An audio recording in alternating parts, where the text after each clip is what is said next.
নমস্কার সুধী প্রিয় দর্শক, ভোরের আলোয় আপনাদের স্বাগত জানিয়ে শুরু করছি সন্ধ্যেকালীন আপডেট। হঠাৎ আবহাওয়ায় বদল আসতে পারে আগামী 48 ঘন্টার পর থেকে। এবার ক্রিজে নামছে বৃষ্টি, ধেয়ে আসছে কালবৈশাখীর তাণ্ডব। তাই কোন কোন জেলা ভিজতে পারে আজ এবং আগামী দিনগুলির আবহাওয়ার পরিস্থিতি পশ্চিমবাংলা সহ ভারতবর্ষে কেমন থাকতে পারে, তাপপ্রবাহ কতদিন আরও চলতে পারে, বৃষ্টি কবে নাগাদ কোন কোন জেলায় হতে পারে এবং বাংলাদেশ আবহাওয়া দপ্তর বাংলাদেশ নিয়ে কী জানাচ্ছে তা সংক্ষিপ্তভাবে জানাবো। দেখে নিন আজকের আপডেটে কী জানিয়েছে আবহাওয়া দপ্তর। সকালে আলো ফুটতে না ফুটতে যেন দুপুরের অনুভব হচ্ছে। মাথার উপরে জ্বলন্ত সূর্য, দিনভর অসহ্য গরম, রাতেও স্বস্তি নেই।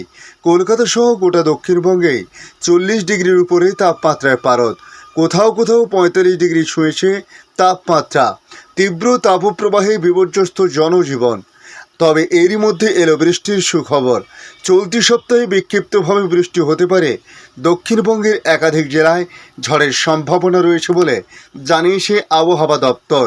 গতকাল কলকাতার সর্বোচ্চ তাপমাত্রা ছিল 43 ডিগ্রি সেলসিয়াস, তবে আজ আরও কিছুটা বাড়তে পারে বলে বলা হয়েছে। গত 70 বছরের ইতিহাসে এপ্রিল মাসে রেকর্ড গরম। মঙ্গলবারও দেশের উষ্ণতম শহর ছিল পশ্চিম মেদিনীপুরের কলাইকুণ্ডা। আপাতত শনিবার পর্যন্ত তাপমাত্রা আর কোনো বাড়ার সম্ভাবনা নেই। আবহাওয়া দপ্তর জানিয়েছে আজ এবং আগামীকাল কলকাতা সহ দক্ষিণবঙ্গের সব জেলায় তীব্র তাপপ্রবাহের সতর্কতা জারি করা হয়েছে। এদিকে বৈশাখ মাসে প্রায় শেষের দিকে এসে অবশেষে কালবৈশাখীর পূর্বাভাস দিয়েছে আবহাওয়া দপ্তর। রবিবার অর্থাৎ 5 মে থেকেই বৃষ্টি শুরু হতে পারে দক্ষিণবঙ্গে। চলতে পারে টানা 3 দিন থেকে 4 দিন বৃষ্টি, যার জেরে দক্ষিণবঙ্গের তাপমাত্রা কমতে পারে এমনটাই পূর্বাভাস দেওয়া হয়েছে। 5 মে বৃষ্টি হতে পারে 24 পরগনা, পূর্ব মেদিনীপুর, বীরভূম, নদিয়া, মুর্শিদাবাদ। এরপর সোমবার বৃষ্টির সম্ভাবনা কলকাতা সহ রাজ্যের সব জেলায়। বৃষ্টির পূর্বাভাস দিয়েছে আবহাওয়া দপ্তর। এদিকে বজ্রবিদ্যুৎ সহ বৃষ্টির পাশাপাশি বইতে পারে দমকা হাওয়া। আগামী 8 মে পর্যন্ত বৃষ্টির সম্ভাবনা রয়েছে দক্ষিণবঙ্গের একাধিক জেলায়। তবে আপাতত 4 মে পর্যন্ত দক্ষিণবঙ্গের সব জেলায় হিটওয়েভ সতর্কতা জারি থাকবে বলে জানানো হয়েছে। আজ উত্তরবঙ্গে দার্জিলিং, কালিম্পং এবং জলপাইগুড়ি এই 3 জেলায় বৃষ্টির সম্ভাবনা রয়েছে। বজ্রবিদ্যুৎ সহ বৃষ্টি হতে পারে, পাশাপাশি ঘন্টায় 30 থেকে 40 কিমি বেগে দমকা হাওয়া বইতে পারে বলে জানিয়েছে আবহাওয়া দপ্তর। এছাড়া আজ উত্তরের অন্য কোথাও বৃষ্টির সম্ভাবনা নেই। উত্তরবঙ্গের পাশাপাশি উত্তরের জেলাগুলিতেও ক্রমশ বাড়ছে তাপমাত্রার পারদ। বুধবার সকাল থেকে রোদের দাপট অব্যাহত। গতকালই কলকাতায় সর্বোচ্চ তাপমাত্রা 43 ডিগ্রি ছুঁয়েছিল, যা আজও তার উপরে থাকতে পারে বলে মনে করছেন। এই অস্বস্তিকর গরমে একমাত্র স্বস্তি দিতে পারে বৃষ্টি। কালবৈশাখীর অপেক্ষায় বসে সকলে। হাওয়া অফিসের সূত্রে খবর, কলকাতা সহ রাজ্যের বিভিন্ন জেলায় 3 দিন ধরে বৃষ্টি হতে পারে। কমবে গরমের দাপটও। চরমে তাপপ্রবাহের মধ্যে মঙ্গলবার সন্ধ্যের পর দক্ষিণ 24 পরগনা, পূর্ব মেদিনীপুরের একাংশে বিক্ষিপ্ত বৃষ্টি হয়েছিল। তাপপ্রবাহের সতর্কতায় যেটা তুলে ধরা হয়েছে, হাওয়া অফিস জানিয়েছে আজ কলকাতা সহ দক্ষিণবঙ্গের সব জেলায় তীব্র তাপপ্রবাহের সতর্কতা জারি করা হয়েছে। বৃহস্পতিবার পুরুলিয়া, ঝাড়গ্রাম, পশ্চিম মেদিনীপুর, বাঁকুড়া, 2 বর্ধমান, বীরভূম, মুর্শিদাবাদ তীব্র তাপপ্রবাহের লাল সতর্কতা জারি করা হয়েছে। কলকাতা সহ বাকি জেলায় শনিবার পর্যন্ত এমনটাই দাবদাহ জ্বলবে বলে জানানো হয়েছে। অন্যদিকে উত্তরবঙ্গে দক্ষিণ দিনাজপুর, মালদহর কোথাও কোথাও আজ লু বইতে পারে। আগামীকাল থেকে কমবে গরমের দাপট। বৃষ্টির পূর্বাভাস তুলে ধরে জানানো হয়েছে। হাওয়া অফিসের সূত্রে খবর, রবিবার থেকে দক্ষিণবঙ্গের জেলাগুলিতে বৃষ্টি শুরু হবে। রবি, সোম এবং মঙ্গলবার কলকাতা সহ রাজ্যের সমস্ত জেলায় বজ্রবিদ্যুৎ সহ বৃষ্টি হতে পারে, তার সম্ভাবনার কথা জানানো হয়েছে। সাধারণত গ্রীষ্মের এই ঝড় বৃষ্টি বাংলায় কালবৈশাখী নামে পরিচিত, যদিও আবহাওয়া বিজ্ঞানীরা এই শব্দের আলাদা ব্যাখ্যা রয়েছে। শনিবার 24 পরগনা, পূর্ব মেদিনীপুর বৃষ্টির সম্ভাবনা রয়েছে। রবিবার 24 পরগনা, পূর্ব মেদিনীপুর, বীরভূম, নদিয়া এবং মুর্শিদাবাদে বৃষ্টি হতে পারে। অন্যদিকে উত্তরবঙ্গে দার্জিলিং কালিম্পংয়ে আজ হালকা বৃষ্টি হতে পারে। বৃহস্পতিবার দার্জিলিং কালিম্পং জলপাইগুড়িতে বজ্রবিদ্যুৎ সহ ঝড় বৃষ্টির সম্ভাবনা রয়েছে। বৃষ্টির সঙ্গে ঘন্টায় 40 থেকে 50 কিমি বেগে দমকা হাওয়া বইতে পারে। বৃহস্পতিবার থেকে রবিবার পর্যন্ত উত্তরে বিভিন্ন জেলায় বৃষ্টি চলবে বলে জানানো হয়েছে। কলকাতার তাপমাত্রা আজ দুপুরে শহরের সর্বোচ্চ তাপমাত্রা 43-এর আশেপাশে থাকতে পারে। গতকাল মঙ্গলবার কলকাতার সর্বোচ্চ তাপমাত্রা ছুঁয়েছিল 43 ডিগ্রি সেলসিয়াস, যা স্বাভাবিকের থেকে 4 ডিগ্রি বেশি। এই মরশুমের উষ্ণতম দিন ছিল মঙ্গলবার।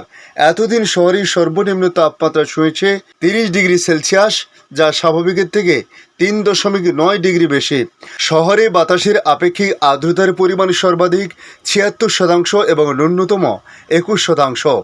কেমন থাকবে তাপমাত্রা?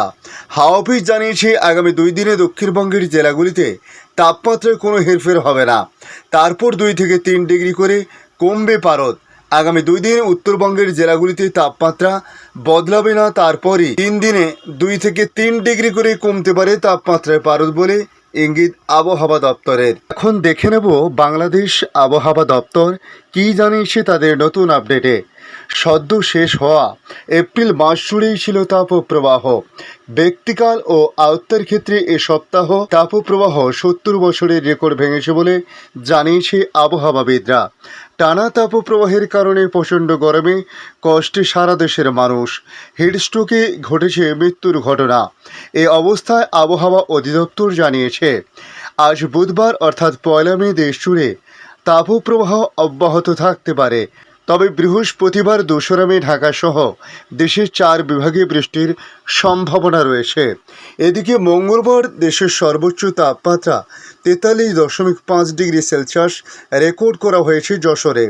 1989-এর পর গত 35 বছরে এটিই দেশের সর্বোচ্চ তাপমাত্রা। দেশের পশ্চিমাঞ্চলের খুলনা বিভাগে আজও তাপমাত্রা এমনই থাকতে পারে বলে জানিয়েছেন আবহাওয়াবিদরা। তারা জানিয়েছেন বৃহস্পতিবার দেশের পূর্বাঞ্চলে বৃষ্টি হতে পারে। আগামী দিনগুলোতে এই বৃষ্টি সারা দেশে ছড়িয়ে পড়তে পারে বলে জানানো হয়েছে। একই সঙ্গে ধীরে ধীরে তাপপ্রবাহের তীব্রতা ও আওতা কমতে পারে। বুধবারের আবহাওয়ার পরিস্থিতি নিয়ে আবহাওয়া অধিদপ্তর জানিয়েছে যশোর, কুষ্টিয়া, চুয়াডাঙ্গা, পাবনা, রাজশাহী, বাগেরহাট ও সাতক্ষীরা জেলার ওপর দিয়ে অতি তীব্র তাপপ্রবাহ এবং টাঙ্গাইল, ফরিদপুর, গোপালগঞ্জ, নারায়ণগঞ্জ ও নওগাঁ, সিরাজগঞ্জ, দিনাজপুর এবং খুলনা বিভাগের অবশিষ্টাংশের উপর দিয়ে তীব্র তাপপ্রবাহ বয়ে যাচ্ছে। এছাড়া দেশের অন্যত্র মৃদু থেকে মাঝারি ধরনের তাপপ্রবাহ বয়ে যাচ্ছে এবং তা অব্যাহত থাকতে পারে। আগামী 24 ঘন্টার আবহাওয়ার পূর্বাভাসে আবহাওয়াবিদ মোহাম্মদ ওমর ফারুক জানান চট্টগ্রাম ও সিলেট বিভাগের 2-1 জায়গায় অস্থায়ীভাবে দমকা বা ঝোড়ো হাওয়া সহ বৃষ্টি বা বজ্র সহ বৃষ্টি হতে পারে। সেই সঙ্গে কোথাও কোথাও বিক্ষিপ্তভাবে শিলাবৃষ্টি হতে পারে। এছাড়া দেশের অন্যত্র অস্থায়ীভাবে আংশিক মেঘলা আকাশ সহ আবহাওয়া প্রধানত শুষ্ক থাকতে পারে। এ সময় সারা দেশে দিন এবং রাতের তাপমাত্রা প্রায় অপরিবর্তিত থাকতে পারে। জলীয় বাষ্পের আধিক্যের কারণে অস্বস্তি ভাব বিরাজমান থাকতে পারে। বৃহস্পতিবার চট্টগ্রাম ও সিলেট বিভাগের কিছু কিছু জায়গা এবং ঢাকা, ময়মনসিংহ ও বরিশাল বিভাগের 2-1 জায়গায় অস্থায়ীভাবে দমকা বা ঝোড়ো হাওয়া সহ বৃষ্টি বা বজ্র সহ বৃষ্টি হতে পারে এবং সেই সাথে কোথাও কোথাও বিক্ষিপ্তভাবে শিলাবৃষ্টি হতে পারে। এতে বিরাজমান তাপপ্রবাহ দেশের পূর্বাঞ্চলের কিছু কিছু জায়গা থেকে প্রশমিত হতে পারে। ধন্যবাদ সম্পূর্ণ ভিডিওটি দেখার জন্য। ভালো লাগলে লাইক, শেয়ার, কমেন্ট করবেন।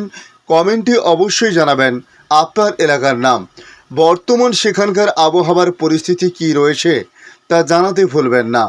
পাশাপাশি নতুন বন্ধুদের কাছে রিকোয়েস্ট করব চ্যানেলটি সাবস্ক্রাইব করে রাখুন, তাহলে পরবর্তী আপডেটগুলি অতি সহজে আপনাদের কাছে পৌঁছে যাবে। ভালো থাকুন, সুস্থ থাকুন। ধন্যবাদ।